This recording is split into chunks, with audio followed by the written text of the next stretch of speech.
जब भी आपकी जिंदगी में कोई भी संकट आए, छोटा हो या बड़ा, जीवन के उतार चढ़ाव में जब भी आप खुद को असहाय महसूस करें, तब श्रीमद् भगवद गीता के ये 30 अनमोल उपदेश आपकी शक्ति बनेंगे। इन दिव्य शिक्षाओं को गहराई से समझना और जीवन में अपनाना आपकी सफलता और शांति के लिए बेहद जरूरी है। तो इस वीडियो को अंत तक ध्यानपूर्वक देखें ताकि आपके जीवन में भी सकारात्मक परिवर्तन आ सके। गीता का पहला उपदेश है कि जो इंसान अपने कर्मों को समय पर खत्म नहीं करता, समय की कद्र नहीं करता, उसकी जिंदगी का सारा समय व्यर्थ ही समाप्त हो जाता है, क्योंकि समय ही आपका जीवन है। अगर आप अपने समय को व्यर्थ में नष्ट करते रहेंगे और उसे गवाह देंगे तो आपको जीवन में कुछ भी हासिल नहीं होगा। अगर कुछ जिंदगी में पाना चाहते हैं तो समय की कदर अवश्य करना सीखो। जो भी व्यक्ति गीता के इन 30 उपदेशों को रोज सुनेगा, समझेगा, तो जिंदगी की कितनी भी मुश्किल से मुश्किल घड़ी क्यों ना आ जाए, उसे ऐसे मुश्किल वक्त में भी रास्ता अवश्य मिलेगा। गीता का दूसरा उपदेश है कि मृत्यु से डरना व्यर्थ है। हर व्यक्ति के मन में मृत्यु का भय होता है। इस संसार का जब से निर्माण हुआ है तब से जन्म मृत्यु का चक्र चला आ रहा है। ये प्रकृति का नियम है। इस सत्य को स्वीकार करके भयमुक्त होकर आज में जीना चाहिए। किसी को भी आने वाले पल के बारे में कुछ नहीं पता होता, लेकिन इस संशय में भयभीत रहने से जीवन नहीं दिया जा सकता। गीता का तीसरा उपदेश है कि बुरा इंसान कभी अपनी बुराई नहीं छोड़ेगा। चाहे आप उसके साथ कितना भी अच्छा चलो, वो आपको तकलीफें अवश्य ही देगा। इसलिए जो जैसा है आप उसके साथ वैसा ही व्यवहार करें। बुरे इंसान के साथ आप कितना भी अच्छा बन जाओ, वो कभी अच्छा नहीं बनने वाला। दुर्योधन जंगल में पांडवों को मारने के लिए गया था, लेकिन वहां पर भी लोगों ने दुर्योधन को पकड़ लिया। उसका मित्र कर्ण भी उसे छोड़कर भाग गया। वो भील दुर्योधन को मार देना चाहते थे, लेकिन युधिष्ठिर अपने भाई की रक्षा करने के लिए वहां पहुंच गया और उसके जीवन की रक्षा की। लेकिन उसके बाद क्या हुआ? वो हमेशा पांडवों को नुकसान ही करता रहा। इसलिए अगर कोई इंसान बुरा है, उसके साथ आप ज्यादा अच्छा बनने की कोशिश ना करो। जो जैसा है उसके साथ वैसा ही व्यवहार करो। गीता का चौथा उपदेश यह है कि आप जैसा अन्न खाओगे वैसा ही आपका मन और आपकी बुद्धि होगी। अब वैसा ही कर्म करोगे और वैसा ही आचरण करोगे। सात्विक अन्न खाओगे तो आपका मन भी सात्विक होगा। सात्विक व्यवहार भी करोगे, सोच भी आपकी अच्छी होगी। श्री कृष्ण ने भागवत गीता में सात्विक, राजसी और तामसी इन तीनों आहारों का विस्तार से वर्णन किया है कि क्या खाना चाहिए, क्या नहीं खाना चाहिए। पर इसका निचोड़ यही है कि जो मनुष्य सात्विकता से भोजन करता है उसे जीवन में सुख और शांति अवश्य मिलते हैं। गीता का पांचवा उपदेश है कि वो इंसान जिंदगी में सफल माना जाएगा जो अंदर से हमेशा खुश रहता है। बाहर से तो सभी खुश दिखाई देते हैं, लेकिन अंदर से इंसान अशांति से भरा रहता है। बहुत पैसा कमा लिया, कामयाबी हासिल कर ली, लेकिन वो कामयाबी असली नहीं। असली कामयाबी तब मानी जाएगी जब आपका मन खुश रहता हो। गीता का छठा उपदेश है कि जो किसी और का है उस पर कभी अधिकार अपना नहीं जमाना चाहिए, कभी कब्जा नहीं करना चाहिए। जब शकुनी ने षड्यंत्र करके पांडवों को हस्तिनापुर से अलग करवा दिया, एक राज्य दे दिया जहां की भूमि भी बंजर थी, जहां और कुछ नहीं हो सकता था, लेकिन पांडवों ने उस शहर को इतना सुंदर बना दिया, इतना वैभवशाली बना दिया कि हस्तिनापुर भी उसके आगे फीका लगने लगा। और उसके वैभव को और सुख को देखकर दुर्योधन अंदर ही अंदर जलता था, और इसीलिए उसने कई षड्यंत्र करके उनका वो खांडव प्रस्थ भी उनसे छीन लिया। जो चीज उनकी नहीं थी उस पर भी कब्जा किया।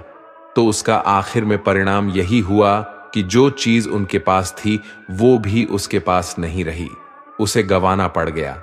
इसलिए जो आपका नहीं है कभी उस पर अधिकार नहीं जमाना चाहिए।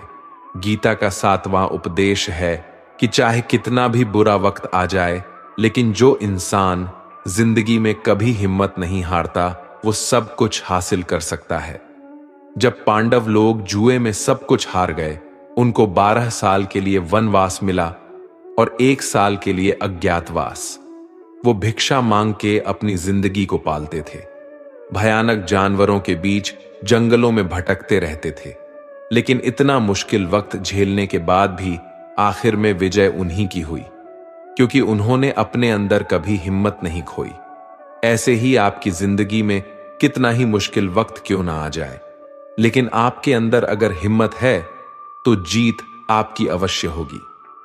गीता का 8वां उपदेश है कि जीवन में वैसे तो लड़ाई झगड़े से बचना चाहिए, लेकिन जब बात आपके चरित्र, सम्मान और अधिकार की हो तो लड़ना भी चाहिए। अर्जुन भी महाभारत का युद्ध करना नहीं चाहते थे, क्योंकि सामने उसके अपने खड़े थे, लेकिन श्री कृष्ण ने उन्हें उपदेश दिया कि यहां पर बात लड़ाई की नहीं है, तेरे सम्मान की है, तेरे चरित्र की है, तेरे अधिकार की है। जो द्रौपदी के साथ कौरवों ने भरी सभा में अपमान किया, उसे नग्न करने की कोशिश की, इतना बड़ा अधर्म किया, वो तुम्हें कभी नहीं सहना चाहिए। इसलिए बात जब आपके चरित्र पर आ जाए, आपके सम्मान पे आ जाए, तो चाहे वो अपना ही क्यों ना हो, आपको उसके साथ अवश्य ही लड़ना चाहिए। गीता का 9वां उपदेश है कि किसी पर भी आंखें बंद करके भरोसा नहीं करना चाहिए। जैसे महाभारत की कथा में दुर्योधन ने कितनी बार षड्यंत्र करके पांडवों को मारने की कोशिश की, आग में जलाने की कोशिश की, पर वो धर्म पर चलने वाले लोग बार बार उसकी बातों में आ गए। ये बात और है कि ईश्वर उनकी रक्षा कर रहे थे, पर जिसे वो अपना भाई समझ रहे थे, जिससे वो अपना सगा समझ रहे थे, जिस पे वो भरोसा कर रहे थे, वही उनकी मृत्यु करवाना चाहता था। इसलिए भरोसा करते समय अपनी आंखें जरूर खुली रखनी चाहिए। गीता का 10वां उपदेश है, जिसके साथ सत्य और ईश्वर की शक्ति है। चाहे सारी दुनिया उसके खिलाफ ही क्यों ना हो जाए, लेकिन अंत में जीत उसी की होती है। श्रीमद् भगवद गीता में कुल 700 श्लोक है और 18 अध्याय हैं। गीता का आखिरी श्लोक है, यत्रह योगेश्वरः कृष्णो यत्र पार्थो धनुर्धरः तत्र सिरिरः विजयोर भूति विधवाणी फिर मतिर्ममः। धृतराष्ट्र बार बार संजय से पूछता था कि बताओ, युद्ध में कौन जीत रहा है, कौन हार रहा है, क्योंकि उसे विश्वास था कि भीष्म पितामह मेरे पक्ष में है, गुरु द्रोणाचार्य मेरे पक्ष में है, और यहां तक कि कर्ण भी मेरे पक्ष में है, तो भला हमें कौन हरा सकता है। लेकिन संजय ने धृतराष्ट्र को कहा कि जहां ईश्वर है वहीं पर सकते हैं, और हमेशा वही जीत होती है। चाहे आपके पास कितनी भी शक्ति क्यों ना हो, लेकिन सत्य और ईश्वर जिसके लिए खड़े हो जाए, उसे दुनिया में कोई भी नहीं हरा सकता। गीता का 11वां उपदेश है कि जिसे आप सबसे ज्यादा महत्व दोगे, वो आपको कभी महत्व नहीं देंगे। आपने कभी गौर किया है कि आपका अपमान कौन लोग करते हैं कि आप जिसे सबसे ज्यादा, हद से ज्यादा महत्व देते हैं। दूसरों की इज्जत करना अच्छी बात है, पर दूसरों की अगर बहुत ज्यादा इज्जत करेंगे, उनकी नजर में आपकी इज्जत खत्म हो जाती है। इसलिए किसी को भी कभी भी अपना सब कुछ नहीं बनाना चाहिए कि तुम ही मेरे सब कुछ हो। जैसे ही आप किसी को अपना सब कुछ बना लेते हैं, तो आप उसके लिए कुछ भी नहीं रह जाते। इसलिए लोगों को इज्जत उतना ही देना चाहिए जितना वो हजम कर सके। हद से ज्यादा इज्जत देना आपकी ही बेइज्जती करवा सकता है। गीता का 12वां उपदेश है कि कभी भी किसी भी चीज की अति नहीं करनी चाहिए। कोई भी चीज हद से ज्यादा नहीं करना चाहिए। किसी से प्रेम भी हद से ज्यादा मत करना। किसी से नफरत भी हद से ज्यादा नहीं करना। हद से ज्यादा मीठा भी खराब हो जाता है, हद से ज्यादा कड़वा भी खराब हो जाता है। हद से ज्यादा आराम भी आपको बीमार कर सकता है। हद से ज्यादा खाना भी आपको बीमार कर देगा। हद से ज्यादा भूखा रहना भी आपको नुकसान ही पहुंचाएगा और हद से ज्यादा जागना भी आपको बहुत ज्यादा नुकसान पहुंचाएगा। इसलिए जीवन को संतुलन के साथ जीना चाहिए। जैसे ही आप संतुलन को खो देते हैं, वैसे ही आपके जीवन में कोई ना कोई छोटी या बड़ी दुर्घटना हो जाती है। गीता का 13वां उपदेश है कि हर काम को समझदारी से करना ही योग होता है। योगा कर्मसु कौशलम। कई लोग काम तो करते हैं लेकिन उन्हें हासिल कुछ नहीं होता। बहुत लोग कहते हैं कि हम तो मेहनत बहुत करते हैं, तब भी जिंदगी में सफलता हासिल नहीं हो रही है। लेकिन सच्चाई यह है कि बहुत कुछ करने से, बहुत मेहनत करने से आपको सफलता नहीं मिलेगी, लेकिन सही तरीके से, सही समझ के साथ काम करने से आपको जिंदगी में सफलता अवश्य मिलेगी। गीता का 14वां उपदेश है कि जो भी होता है अच्छे के लिए होता है, और जो हो रहा है वो भी अच्छे के लिए ही हो रहा है, और जो आने वाले भविष्य में होगा वो भी अच्छे के लिए ही होगा। वैसे ये बहुत गहरी बात है। कुछ चीजें जिंदगी में ऐसी होती है जो हमें लगता है कि मेरे साथ ही ऐसा क्यों हुआ, मेरे साथ ही होना था ये सब। लेकिन जब वो वक्त गुजर जाता है, एक दिन हमको समझ आ जाता है कि अगर हमारे साथ ये सब नहीं होता तो आज हम इस मुकाम पर नहीं होते। अगर मेरे साथ ये सब नहीं होता तो शायद हमारी जिंदगी और भी बर्बाद हो सकती थी। इसीलिए अगर हमें ये समझ में आ जाए कि जिंदगी में जो कुछ भी हो रहा है वो सब अच्छे के लिए ही हो रहा है, तो जीवन में हमेशा खुश रहेंगे। गीता का 15वां उपदेश यह है कि जो मुश्किल वक्त में, जो दुख के समय में आपका साथ दे, सिर्फ वही आपका अपना है। बाकी सब अपनेपन का नाटक करने वाले बहुत लोग होते हैं। बड़ी बड़ी बातें करने वाले बहुत लोग होते हैं कि हम आपसे बहुत प्रेम करते हैं। कोई भी दुख हो, कोई भी तकलीफ हो, हमें याद कर लेना। लोग दुख उठाने की बात करते हैं, लोग आने जाने की बात करते हैं, हाथ मिलाना तो ठीक से नहीं जानते और दिल मिलाने की बात करते हैं। जब सच में आपकी जिंदगी में तकलीफ आएगी ना, तब आपको समझ में आ जाएगा कि आपका साथ देने के लिए कौन खड़ा है और कौन भाग गया। क्योंकि उस समय पे सारे लोग भाग जाते हैं, क्योंकि लोगों को पता होता है कि ये व्यक्ति हमारे पास आया तो हमसे मदद ही मांगेगा और वो हमें कुछ दे नहीं पाएगा।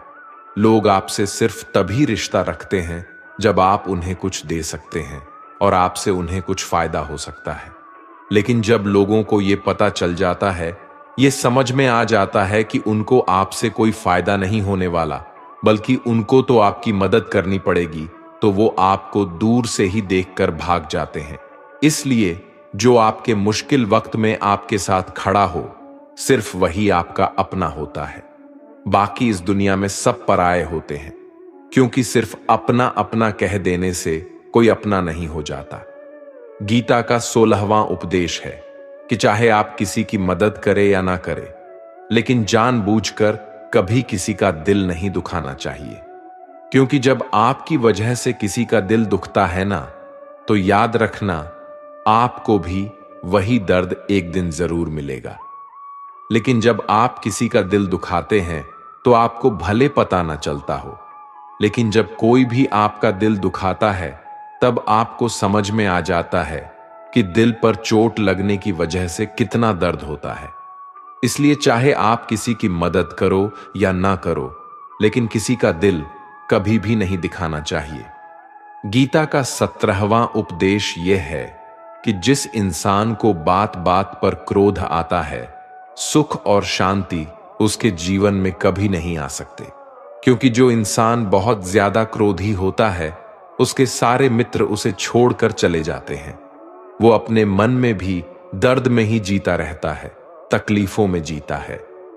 ज्यादा गुस्सा करके या ज्यादा क्रोध करके जो भी आपके पास है ना, वो आप उसे खो दोगे, और ऐसे इंसान को शांति कभी नहीं मिलने वाली है। इसलिए अपनी जिंदगी में शांति अगर चाहते हो तो बात बात पर गुस्सा करना छोड़ देना चाहिए। गीता का 18 उपदेश ये है, आप संसार में जितना प्रेम लगाओगे उतना ही जीवन में दुख और पीड़ा का अनुभव करोगे। गीता का 19वां उपदेश यह है कि जो आपका है वो आपको मिलके ही रहेगा, और जो नहीं मिला है उसके लिए रोना छोड़ दो। आप जिसके लिए जितना रोगे वो चीज आपसे उतना ही दूर चली जाएगी, और जो चीज आपकी सच में है वो कहीं ना कहीं से आपके पास जरूर पहुंच जाएगी। इसलिए जो आपको जिंदगी में हासिल नहीं हो रहा है, हासिल नहीं हुआ है, उसका पछतावा करना, उसके लिए रोना आपको बिल्कुल बंद कर देना चाहिए। गीता का 20वां उपदेश यह है कि जिंदगी में अगर खुशी चाहते हो तो मन की गुलामी को त्याग कर दो। कई लोग कहते हैं कि हम करना तो बहुत कुछ चाहते हैं लेकिन कुछ कर ही नहीं पाते। पता भी सब कुछ है कि क्या करने से हमारी जिंदगी बेहतर हो सकती है, क्या चीज है जो हमको नुकसान पहुंचा रही है, लेकिन फिर भी कुछ कर नहीं पाते। समझते सब कुछ है लेकिन समझकर भी, चाहकर भी कुछ कर ही नहीं पाते। वो इसलिए होता है क्योंकि आप अपने मन के गुलाम बन चुके हो। लोग तो अपनी जीभ का भी स्वाद तक नहीं छोड़ पाते, फिर कहते हैं कि हम पतले नहीं हो पाते, फिट नहीं हो पाते, सक्सेस नहीं मिल रही है, क्योंकि जो आपको करना चाहिए आप वो करते ही नहीं हैं। आपका मन सब कुछ समझकर भी आपको वो करने ही नहीं देता। इसलिए जिंदगी में अगर आगे बढ़ना है तो अपने मन के अनुसार चलना छोड़ दो। जो आपके लिए सही है वो ही आपको करना चाहिए। गीता का 21वां उपदेश यह है कि आलसी इंसान कभी कुछ हासिल नहीं कर सकता। अधिकतर लोग सिर्फ योजनाएं ही बनाते रहते हैं कि मुझे बड़ा घर चाहिए, मुझे बड़ी गाड़ी चाहिए, मैं दुनिया घूमना चाहता हूं, मुझे ये चाहिए, वो चाहिए। ये हर कोई सोच लेता है, लेकिन उस पर मेहनत करना, अपना कर्म करना वो नहीं करते। क्योंकि चाहना तो बहुत आसान है, लेकिन उसके लिए कर्म करते रहना वो बहुत मुश्किल है। हर कोई चाहता है कि मेरा शरीर फिट हो, लेकिन उसके लिए एक्सरसाइज करना वो आपको ही करना होगा। जो इंसान आलसी बन के बैठा रहता है तो उसे ना ही अच्छा शरीर मिलता है और ना ही अच्छा जीवन मिलता है। तो अगर जिंदगी में कुछ पाना चाहते हो तो आलस्य को अपनी जिंदगी से दूर कर देना। आलस्य के चलते ही आपको कुछ मिलने वाला तो नहीं, लेकिन जो आपके पास है ना वो भी गवा दोगे। गीता का 22वां उपदेश है कि कोई भी ऐसी गंदी आदत खुद को मत लगने देना जो आपकी जिंदगी को बर्बाद कर दे। कहीं ना कहीं महाभारत का यह युद्ध एक जुआ की आदत की वजह से ही शुरू हुआ था। सारा खेल वहीं से शुरू हुआ था। एक ऐसी जुआ की लत जहां युधिष्ठिर ने अपने भाइयों को दांव पर लगा दिया, अपनी पत्नी को दांव पर लगा दिया, ऐसा जितने का नशा की अपना सब कुछ गंवा दिया। ऐसे ही हम भी अपनी जिंदगी में जब कोई ऐसी गंदी आदत लगा देते हैं, चाहे वो कोई भी हो, चाहे वो नशे की हो, मोबाइल की हो, किसी इंसान की हो, कोई गलत काम करने की हो, कोई भी गलत आदत जो आपको बर्बाद कर सकती है, अगर आप उसको नहीं छोड़ेंगे तो आपका सब कुछ खत्म हो जाएगा। इससे पहले कि आपकी आदत आपको खत्म कर दे, आप अपनी गलत आदतों को खत्म कर दीजिए।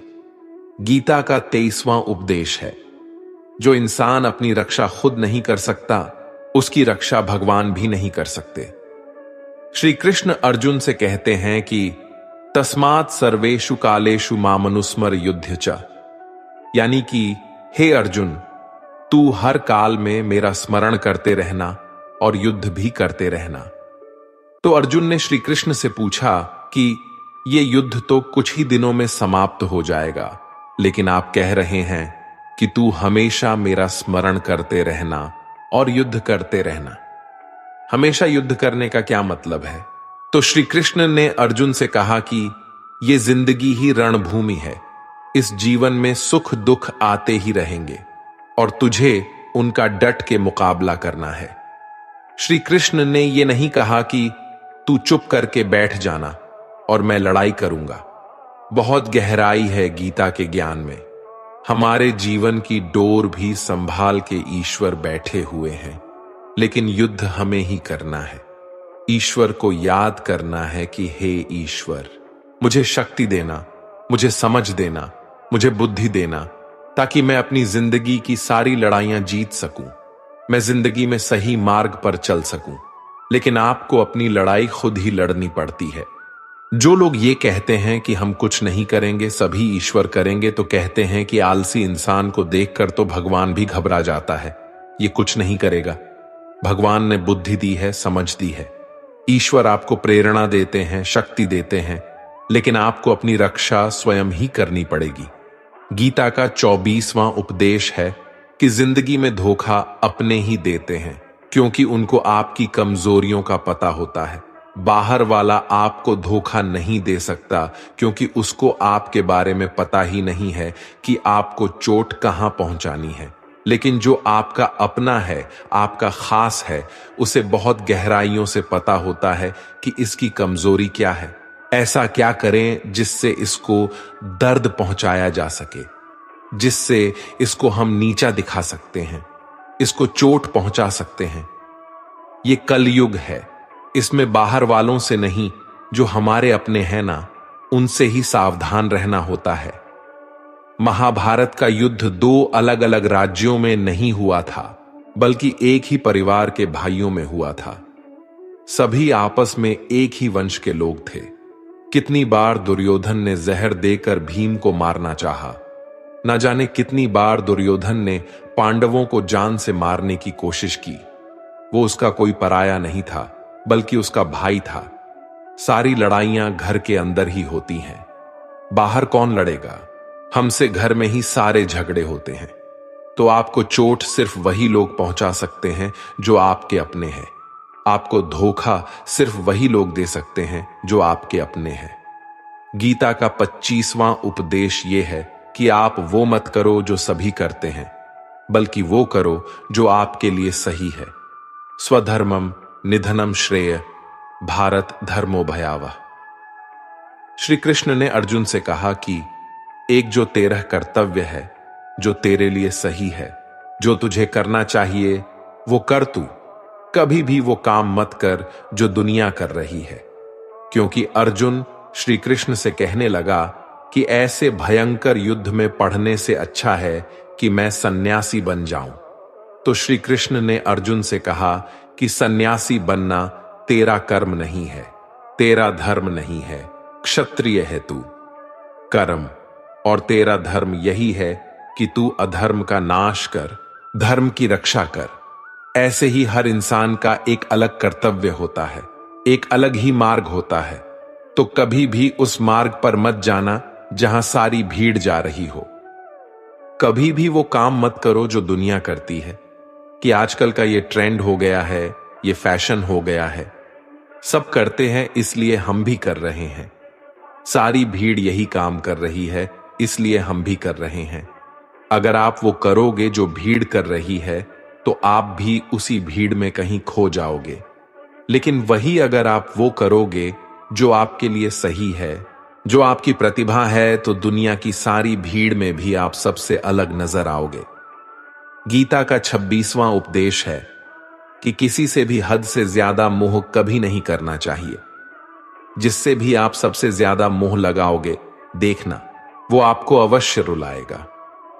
मोह की वजह से ही आप किसी के पीछे मरते रहते हैं। मोह की वजह से ही आपको कई बार अपमान भी सहना पड़ता है, और कई लोगों को मोह की वजह से ही अपना अपमान दिखता भी नहीं है कि सामने वाला मेरी इज्जत तक नहीं कर रहा और मैं इसके पीछे मरा जा रहा हूं। वो आपकी आंखों पे ऐसी पट्टी लगा देता है कि आपको सच और झूठ दिखाई ही नहीं देता। आपको किसी इंसान का चेहरा दिखाई नहीं देता। आप जो देखते हैं, जो सुनते हैं, उसी पर यकीन करने लगते हैं। फिर चाहे आपको कितना ही दर्द मिल रहा हो, अगर आप किसी इंसान को ठीक से समझना चाहते हैं, उसकी सच्चाइयों को जानना चाहते हैं, तो उसके लिए बहुत जरूरी है कि आप उसके मोह से जल्द बाहर आ जाएं। आपका मोह आपको दुख देता है। जिस दिन मोह खत्म, उस दिन आपको किसी भी रिश्ते से कोई दुख नहीं मिल सकता, क्योंकि आपको फिर कोई फर्क ही नहीं पड़ेगा। गीता का 27वां उपदेश है कि जो आपके साथ अधर्म करे, पाप करे, गलत करे, उसे दंड जरूर देना चाहिए। अगर आप उसे सहते हैं तो वो आपके साथ और गलत करता रहेगा। अगर आप उसे सहते हैं तो उसके पाप में आप भी भागीदार हो जाएंगे। अर्जुन श्री कृष्ण से कहने लगे कि जिनसे मैं युद्ध करने जा रहा हूं, ये सब मेरे भाई हैं, मेरे गुरुजन हैं। मैं इनके सामने कैसे हथियार उठाऊं, इनको कैसे मारूं? तो भगवान श्री कृष्ण ने अर्जुन से कहा कि जिन्हें तुम अपना मानते हो वो सभी अधर्मी हैं, वो पाप के पक्ष में खड़े हैं, और अगर तुम इनका वध नहीं करोगे, युद्ध नहीं करोगे, तो समाज में और भी पाप बढ़ जाएंगे। क्योंकि जब कोई ऐसे पापियों को नहीं रोकता है तो ये और भी ज्यादा पाप करते हैं। ऐसे ही जब आपके साथ कोई गलत करता है, आपको चोट पहुंचाता है, दुख पहुंचाता है, और वही आप चुपचाप रहते हो, तो उससे सामने वाले का मनोबल बढ़ जाता है। वो आपको कमजोर समझने लगता है और आपके साथ गलत करने का वो अपना हक समझने लगता है। लेकिन जब आप उसके गलत व्यवहार को, उसके अधर्म को रोक लेते हैं, उसका विरोध करते हैं, तब वो अपनी सीमा में रहना सीख जाता है। और यही कलयुग है। अगर इस जमाने में आपको खुश रहना है तो आपको अपनी रक्षा खुद ही करनी होगी। कोई आपके साथ गलत करे तो उसको कभी नहीं सहना रहना चाहिए, बल्कि उसका सामना करना चाहिए। गीता का 28वां उपदेश है कि आज मैं जियो, हल्की चिंता करना छोड़ दो। जो भी व्यक्ति अपनी बीते हुए कल या अपने आने वाले कल में खोया हुआ रहता है, वो जिंदगी में कभी खुश नहीं रह सकता। आपको जिंदगी में खुशी सिर्फ और सिर्फ तब मिल सकती है जब आप वर्तमान में जी सके, आज के आनंद को जी सके। बीते हुए कल और आने वाले कल का कोई वास्तविक अस्तित्व नहीं होता। वो सिर्फ आपकी बुद्धि और आपके विचारों में होता है। उसे सिर्फ आप अपने मन के अंदर और बुद्धि के अंदर जीते हैं। उसकी कोई वास्तविकता इतनी नहीं होती। उसे सिर्फ आप अपने मन के अंदर और बुद्धि के अंदर जीते हैं। लेकिन जिससे आप वास्तविकता में जीते हैं, वो आपका आज होता है, वो आपका चल रहा पल होता है। अगर आप अपने मन और बुद्धि को अपने भूतकाल और भविष्य काल में अटका कर रखेंगे, तो याद रखना, आप कभी खुश नहीं रह पाएंगे। और अगर जिंदगी में खुश रहना चाहते हैं तो आज में और इसी पल में जीना सीखें। गीता का 29वां उपदेश है कि आपके सारे दुखों का कारण किसी को अपना मानना है। आप कभी गौर करना, आपकी जिंदगी के सारे दुख, सारी तकलीफें, सारी चिंताएं वहीं से आते हैं जहां आपका अपमान होता है कि ये मेरा है, ये मेरा अपना है। यहीं से आपकी जिंदगी में दुख का आना शुरू हो जाता है। इसे एक छोटी सी कहानी से समझते हैं। एक व्यक्ति के पास एक बहुत बड़ा महल था। उसने जिंदगी भर की सारी संपत्ति लगाकर उस महल को बनाया था। आसपास के शहरों के कई लोग उसके महल को देखने आते थे। कई बड़े बड़े सेठ उसके महल को खरीदने की कोशिश करते थे। इसलिए वो महल उसका अहंकार हो गया। उसके जीने की वजह था, उसका उस महल से बहुत लगाव था। एक दिन उसके महल में आग लग गई और वो कहीं बाजार गया हुआ था। जब वो घर लौट कर आया तो उसने देखा कि उसका महल तो आग में जल रहा है। अपने घर को आग में जलता हुआ देखकर उसे इतना दुख हुआ। उसने कहा, अगर ये महल नहीं रहेगा तो मैं भी जिंदा नहीं रहूंगा। अगर मेरा महल ही जलकर राख हो जाएगा तो मैं जीकर क्या करूंगा। वो भी उसी आग में छलांग लगाने की कोशिश करने लगा। तो किसी दूसरे व्यक्ति ने उसे रोक लिया और कहा कि भाई, ये जो तुम्हारा महल है, इस महल को तुम्हारे कल बेटे ने किसी और को बेच आया है। जब उसे पता चला कि ये महल अब मेरा नहीं किसी और का हो चुका है, तो उसकी सारी चिंता खत्म हो गई। जैसे और लोग उस जलते हुए महल को देखकर तमाशा देख रहे थे, वैसे ये भी खड़ा हो गया। इतने ही देर में उसका बेटा आया। वो अपने बेटे को देखकर बहुत खुश हुआ।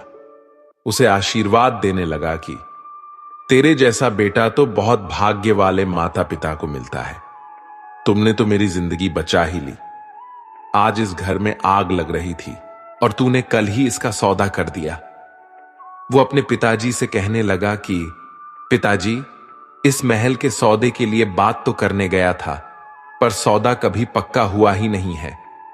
जब उसके पिता ने यह सुना कि अभी इस महल का सौदा हुआ ही नहीं है, तो वो दोबारा से फूट फूट कर रोने लगा और अपनी छाती पीटने लगा। महल वही है, इंसान वही है, लेकिन जब महल मेरा है तब वो दुख भी देता है, खुशी भी देता है। लेकिन जब वो मेरा नहीं है, उससे मेरा कोई रिश्ता नहीं है, तो सारे दुख खत्म हो जाते हैं। ऐसे ही जिंदगी में जब किसी जगह किसी इंसान को, किसी रिश्ते को, किसी काम को हम अपना मान लेते हैं, मेरा मान लेते हैं, वो वहीं से सारे दुखों की शुरुआत होती है, वहीं से हर तकलीफ की शुरुआत होती है। तो श्रीमद् भगवद गीता का ये 29वां उपदेश यही कहता है कि आप जैसे ही किसी को अपनी जिंदगी जीने की वजह मान लेते हो, इसके बिना तो मैं जी ही नहीं सकता, तो फिर वो चीज, वो इंसान, वो काम आपको बहुत दुख देता है। दोस्तों, इससे पहले कि हम अपने उपदेश पर जाएं, आपसे विनती है कि अगर आप इस वीडियो से कुछ भी सीख रहे हैं तो इस वीडियो को एक लाइक कर दीजिए और इस चैनल को सब्सक्राइब कर लीजिए। तो फिर चलिए आगे बढ़ते हैं। गीता का 30वां उपदेश है अश्वमेव भुक्तव्यम कृतम कर्म शुभाशुभम।